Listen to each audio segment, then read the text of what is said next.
नमस्कार विद्यार्थी मित्रांनो, माझे नाव Shrimati Suvarna Pandharnath Dhamane, MA SET, KTHM college Nashik, राज्यशास्त्र विभाग।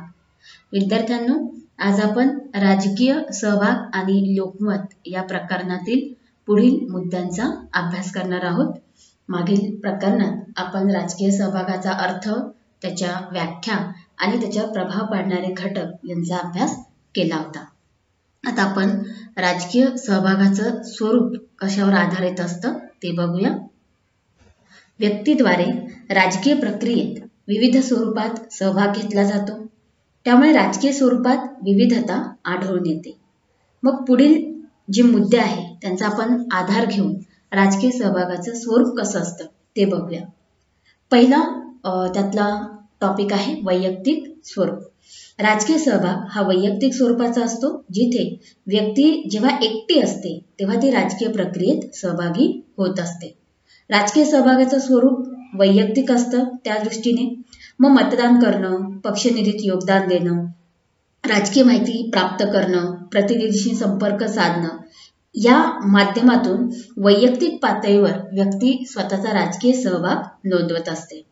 व्यक्तीची राजकारणामध्ये जी काही रुची असेल, आवड असेल, ज्ञान असेल किंवा तिची आर्थिक कुवत आणि फुरसत असेल इत्यादी घटकांवर तो वैयक्तिक सहभाग जो आहे तो अवलंबून असतो।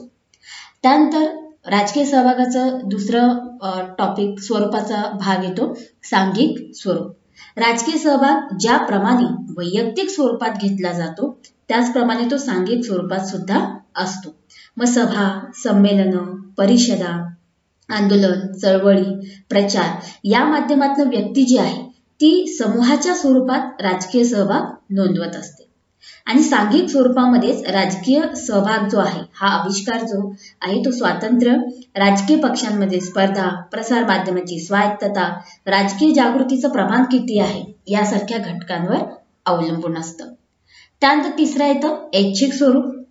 लोकशाही राजकीय व्यवस्थांमधील राजकीय सहभाग जो आहे तो ऐच्छिक स्वरूपाचा, म्हणजे व्यक्तीने राजकारणामध्ये सहभागी व्हायचं की नाही व्हायचं हे व्यक्ती स्वतःच्या मर्जीने ठरवत असते आणि त्या दृष्टीने ती मतदान करणं, मग प्रचार मोहिमेमध्ये भाग घेणं, राजकीय सहभागांना उपस्थित राहणं यासारख्या क्रिया करत असते।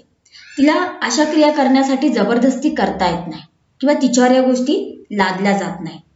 तर त्या बाबतीमध्ये व्यक्तीस स्वातंत्र्य असतं आणि त्यामुळे लोक अशा स्वरूपाला ऐच्छिक स्वरूप असं म्हणतात। त्यानंतर आहे अस्थिर स्वरूप। राजकीय सहभागाच्या प्रमाणात मोठ्या प्रमाणात अस्थिरता दिसते, कारण एखाद्या देशाच्या राजकीय सहभागाबाबत असणारा जो कल आहे तो कायम स्वरूपात टिकून राहत नाही। विविध घटकांचा प्रभाव पडतो, त्यामुळे राजकीय सहभागावर परिणाम घडून येतो किंवा त्यात बदल घडून येतात। आणि आज एखाद्या राजकीय व्यवस्थेत राजकीय सहभागाचं प्रमाण कमी असेल तर ते तसेच राहील असं नाही, त्याच्यामध्ये वाढ सुद्धा घडून येऊ शकते। त्यानंतर पुढचा भाग आहे सर्वसमावेशक स्वरूप। राजकीय सहभागाचं स्वरूप जे आहे ते सर्व समावेशक असतं। राजकीय व्यवस्थेतील सर्व घटकांना राजकीय प्रक्रियेत सहभागी होण्याची समान संधी उपलब्ध असते। तसेच राजकीय व्यवस्थेतील सर्व भागातील लोकांसाठी राजकीय सहभागाची संधी प्राप्त होत असते। मतदानाचा अधिकार आधुनिक काळात सर्वच राजकीय व्यवस्थांमध्ये प्रस्थापित झालेला असतो आणि त्यामुळेच मतदान करून सर्वच लोक राजकीय प्रक्रियेमध्ये सहभागी होऊ शकतात। अशा पद्धतीने राजकीय सहभागाची जी संकल्पना आहे ती व्यापक स्वरूपाची आहे। आधुनिक काळात सर्वच राजकीय व्यवस्थांमध्ये राजकीय सहभागात वाढ घडवून आणण्यासाठी विविध यंत्रणा निर्माण करण्यावर भर दिला जातो। त्यामुळे राजकीय सहभागाच्या स्वरूपात भिन्नता आढळून येते आणि तो कुठेच एकसारखा आकृतीबंध असा अस्तित्वात आपल्याला दिसत नाही। आता आपण राजकीय सहभागाचे प्रकार बघूया। राजकीय सहभाग ही व्यापक संकल्पना असल्यामुळे त्याचे प्रकारही विविध प्रकारचे आहेत। त्यात पहिला प्रकार येतो संघटित व असंघटित। राजकीय पक्ष किंवा हितसंबंधी गट किंवा यांचं जेव्हा राजकीय हेतूंच्या परिपूर्तीसाठी हे लोकांना संघटित करतात आणि त्याच्या माध्यमातून मग लोक जे आहेत ती सहभागी होत असतात, म्हणजे राजकीय पक्ष किंवा हितसंबंधी गट यासारख्या माध्यमातून लोक स्वतःचा राजकीय सहभाग नोंदवत असतात, याला संघटित राजकीय सहभाग म्हणतात। तर असंघटित सहभाग म्हणजे काय, तर जिथे आपण मित्रांशी किंवा कुटुंबियांशी राजकीय प्रश्नावर चर्चा करतो, निवडणुकीमध्ये मतदान करतो, ते इत्यादी प्रकारचा जो सहभाग आहे तो असंघटित स्वरूपाचा असतो. दुसरा सहभाग याच्यामध्ये येतो की उत्स्फूर्त आणि लादलेला सहभाग जो आहे अशा स्वरूपामध्ये मांडला जातो. म्हणजे तो उत्स्फूर्त म्हणजे जिथे नागरिक जाणीव जागृत असा सहभाग असतो, तर सक्तीचा सहभाग हा अज्ञ मेंढरांचा सहभाग ठरतो. लोकशाही व्यवस्थांमध्ये सहभागाची संधी व साधनं असतात, पण लोक सहभागी झालेच पाहिजे अशी सक्ती त्यांच्यामध्ये नसते. लोकांना जेवढा सहभाग शक्य असेल व आवश्यक वाटेल तेवढाच ते करत असतात. त्यामुळे तिथे मतदानाचं प्रमाण हे सर्वंकष किंवा साम्यवादी राजवटीपेक्षा नेहमीच कमी असतं.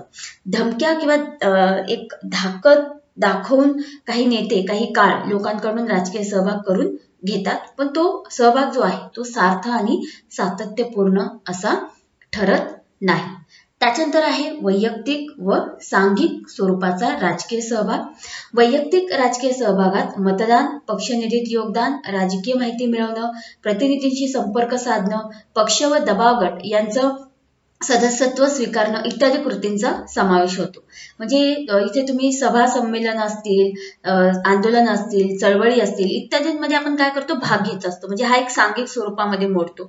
आणि वैयक्तिक भाग जिथे तुम्ही वैयक्तिक पातळीवर तुमच्या आवडीनुसार, तुमच्या ज्ञानानुसार, तुमच्या आर्थिक कुवतीनुसार किंवा तुमच्या फुरसतीनुसार तुम्ही राजकारणामध्ये एक प्रकारे स्वतःचा सहभाग नोंदवत असतात. म्हणजे सांघिक सहभाग जो आहे तो आविष्कार स्वातंत्र्य, राजकीय पक्षांमध्ये स्पर्धा, राजकीय व्यवस्थेच्या घटनात्मकतेविषयीची आस्था, सामाजिक पर्यावरणाची जाणीव, सहसूचन, माध्यमाची क्षमता, जनजागृतीचे प्रमाण या घटकांवर अवलंबून असते. त्यामुळे वैयक्तिक सहभागापेक्षा सांघिक सहभाग जो आहे तो अधिक यशस्वी ठरताना दिसतो. त्यानंतर आहे उघड व छुप्या स्वरूपाचा राजकीय सहभाग. आता राजकीय व्यवस्थेमध्ये जसं व्यवस्थेची रचना आणि राजकीय भूमिका महत्वाची ठरते, त्या मग दृष्टिकोनातनं असं म्हणू शकतो की लोकशाही मधला जो सहभाग आहे तो उघड स्वरूपाचा सहभाग असतो. भलेही त्याच्यामध्ये कमी प्रमाणात का असेना डावपेच, सत्ता स्पर्धा, काटछा सारखे प्रकार जे आहेत ते लपून छपून चालत असतात. आणि दुसऱ्या बाजूला सर्वंकष व्यवस्थेमध्ये बंधनं असल्यामुळे छुपा सहभाग असतो आणि हा जास्त प्रमाणात असल्यामुळे क्रांती जी आहे ती घडून येते. आता सर्वसाधारण व्याख्येच्या अनुषंगाने बघितलं तर लोकांसाठी लोकांनी चालवलेलं राज्य अशा याला आपण लोकशाही म्हणतो. त्यामुळे तिथे लोकांचा जो प्रातिनिधिक सहभाग आहे तो वाढलेला आहे. म्हणजे अशा पद्धतीने लोकशाहीत लोकांचा सहभाग जो आहे तो त्या देशाच्या राजकीय संस्कृतीवर साहजिकच आधारित असतो, कारण प्रत्येक देशाची राजकीय संस्कृती वेगवेगळी असल्यामुळे तिथे लोकशाहीचा सुद्धा जी प्रगती आहे किंवा जो विकास आहे तो वेगवेगळ्या स्वरूपाचा होतो. त्यामुळे उघड स्वरूपामध्ये बघितलं तर मग आपण बघतो की प्रौढ मतदानाचा अधिकार आहे, अभिव्यक्ती स्वातंत्र्य आहे, पक्ष व इतर संघटना आहेत, माध्यमांच्या द्वारे सरकारवर अंकुश ठेवणं आहे, निवडणुकीतून सरकार बदलणं आदी गोष्टींमुळे लोकांची राजकीय कृतीची व्याप्ती जी आहे ती वाढत जाते. लोकशाही व्यवस्था खरोखरच बहुमताने चालते की मुठभरांच्या नियंत्रणाने असाही प्रश्न तिथे उपस्थित केला जातो. अशा पद्धतीने उघड आणि छुप्या स्वरूपाचा राजकीय सहभाग जो आहे तो सुद्धा व्यवस्थेमध्ये दिसून येतो. आणि शेवटचा प्रकार याच्यामध्ये पडतो संमती व विरोध दर्शक. आता राजकीय सहभागाचं बघा, एखाद्या राजकीय नेत्याला किंवा शासकीय धोरणाला किंवा निर्णयाला जेव्हा पाठिंबा द्यायचा असतो तेव्हा सुद्धा आपण राजकीय सहभाग देत असतो, तर याला आपण संमती दर्शवणारा असा राजकीय सहभाग मानतो. तर विरोध करण्यासाठी केला जाणारा जो सहभाग असतो तो विरोध दर्शक सहभागामध्ये मोडत असतो. म्हणजे काही वेळा एकच सहभाग जो आहे तो एका बाजूने संमती दर्शक असू शकतो तर दुसऱ्या बाजूने तो विरोध दर्शक सुद्धा ठरू शकतो. म्हणजे उदाहरणार्थ बघा, आपण मतदान करतो, पक्ष बदल करतो इत्यादी. मग लोकशाहीत दोन्ही सहभागांना काय असते, मुभा असते. मात्र सर्वंकष राजवटीमध्ये हा संमती दर्शक सहभागच लोकांकडून जास्त अपेक्षित असतो आणि त्यामुळे आपल्याला त्यानुसारच वर्तन लोक जे आहेत ती करताना दिसून येतात. तर अशा पद्धतीने राजकीय सहभागाच्या प्रकारांमध्ये हे विविध प्रकार आहेत, जे वैयक्तिक पण आहे, सामूहिक पण आहे, जिथे तुम्ही स्वतःहून पण प्रतिसाद देऊ शकतात किंवा तुम्हाला एक फोर्स केलं जातं की तुम्ही तिथे सहभागी झालं पाहिजे. काही वेळेस आपण बिनधास्तपणे उघडपणे राजकीय सहभाग नोंदवत असतो, तर काही वेळेस भीतीपोटी छुप्या पद्धतीने आपण हा आपला सहभाग जो आहे तो नोंदवत असतो. आणि संमती देणं आणि विरोध अशा दोन्ही स्वरूपामध्ये हा सहभाग असतो. म्हणजे एकाला तुम्ही संमती देतात तर दुसऱ्याला विरोध सुद्धा करू शकतात. तर अशा स्वरूपात राजकीय सहभागाचे विविध प्रकार जे आहेत ते आढळून येतात. राजकीय सहभागाचे काही निर्धारक स्थिती आहेत, त्या स्थितींचा आता आपण अभ्यास करणार आहोत. या स्थितीचा आपल्या मनावर कसा परिणाम होतो, याशिवाय आपली आर्थिक स्थिती असेल, आपली सामाजिक स्थिती असेल किंवा आपली राजकीय स्थिती काय आहे ती विविध मुद्द्यांच्या आधारे आपण समजून घेणार आहोत. कारण त्याच्या माध्यमातून आपला राजकीय सहभाग जो आहे तो निर्धारित होत असतो. तर त्यात पहिले आपण बघूया मानसिक निर्धारक. राजकीय सहभाग घेणं किंवा न घेणं हे बहुतांशी व्यक्तीच्या मानसिक स्थितीवर अवलंबून असतं. त्यामुळे लोकशाहीत पुढील मानसिक निर्धारक राजकीय सहभागास निर्धारित करत असतात, ज्याच्यामध्ये पहिला भाग येतो की राजकीय अनास्था. राजकीय अनास्था म्हणजे व्यक्तीस राजकारण आणि राजकीय व्यवस्था याबाबत कोणत्याही बाबतीमध्ये रस नसतो आणि कोणत्याही पद्धतीची आस्था नसते. म्हणजे व्यक्तीस राजकीय सहभागासाठी उत्तेजन दिले नाही तर ती व्यक्ती राजकारणाविषयी अनास्थायी बनते. राजकीय प्रक्रिया या आपल्या सहभागातून बदलणार नाही या धारणामुळेच व्यक्ती राजकारणापासून दूर राहते. म्हणजे आपला तिथे काही संबंध नाही किंवा आपण तिथे सहभागी का व्हावं असे प्रश्न तिला पडत असतात. दुसरा मुद्दा त्याच्यामध्ये येतो की राजकीय आस्था. म्हणजे एका बाजूला भलेही राजकीय अनास्था असेल पण राजकीय आस्था म्हणजे सकारात्मक दृष्टिकोनातून सुद्धा आपण राजकीय सहभाग जो आहे तो नोंदवत असतो. म्हणजे जेव्हा व्यक्तीस राजकीय प्रक्रियेतील विविध पातळ्यांवर सहभाग घेण्यासाठी उद्युक्त केलं जातं तेव्हा व्यक्तीस त्याबद्दल आस्था निर्माण होत असते. राजकीय व्यवस्थेबद्दल आत्मीयता जी आहे ती वाढत जाते आणि राजकीय व्यवस्थेचा एक सक्रिय घटक म्हणून व्यक्ती स्वतःकडे बघत असतो. म्हणजे एक प्रकारे तो स्वतःची जबाबदारी किंवा नागरिकाची जी भूमिका आहे त्या भूमिकेमध्ये सकारात्मक दृष्टीने वागत असतो. त्यामुळे व्यक्तीची ही मानसिक अवस्था जी आहे त्या माध्यमातून देखील राजकीय सहभाग जो आहे तो निर्धारित होत असतो. यानंतर दुसरा घटक यामध्ये येतो तो आहे आर्थिक निर्धारक. आता व्यक्तीची जी काय आर्थिक परिस्थिती असेल तिचा देखील राजकीय सहभागावर प्रभाव पडत असतो. म्हणजे आर्थिक निर्धारकांमध्ये कोणत्या घटकांचा समावेश होतो ते आपण बघूया की उत्पन्नाचा. उत्पन्नानुसार व्यक्तीचा राजकीय सहभागावर परिणाम होत असतो. उत्पन्न जास्त असेल तर व्यक्ती राजकीय सहभाग घेण्यासाठी वेळ देते किंवा त्याला तसा वेळही मिळतो.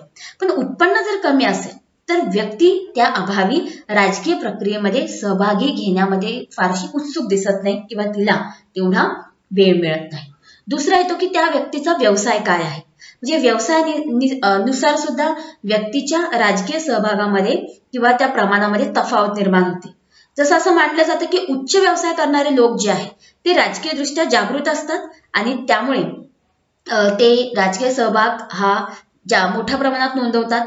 तर जे सर्वसाधारण स्वरूपाचे व्यवसाय करणारे लोक असतात ते राजकीय दृष्ट्या उदासीन असतात आणि त्यामुळे व्यवसाय हा घटक महत्वाचा निर्धारक तिथे दिसून येतो.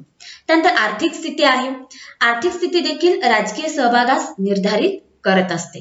म्हणजे विकसित व विकसनशील देशातील लोकांच्या राजकीय सहभागात तफावत दिसून येते.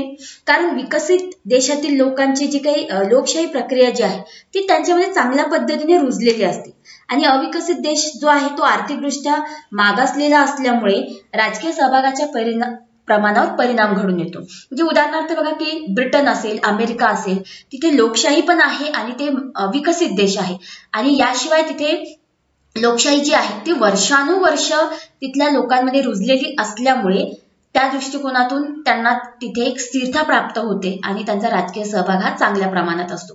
पण ते जर आपण अविकसित आणि विकसनशील देशांची स्थिती जर बघितली तर आर्थिक दृष्टिकोनातून मागासलेले असल्यामुळे त्यांच्यामध्ये एक नाराजी असते राजकीय व्यवस्थेविषयी किंवा राजकीय नेतृत्वाविषयी आणि त्यामुळे त्यांची राजकीय सहभागाची जी वृत्ती आहे त्याच्यामध्ये आपल्याला कमतरता किंवा अनास्था जी आहे ती दिसून येते.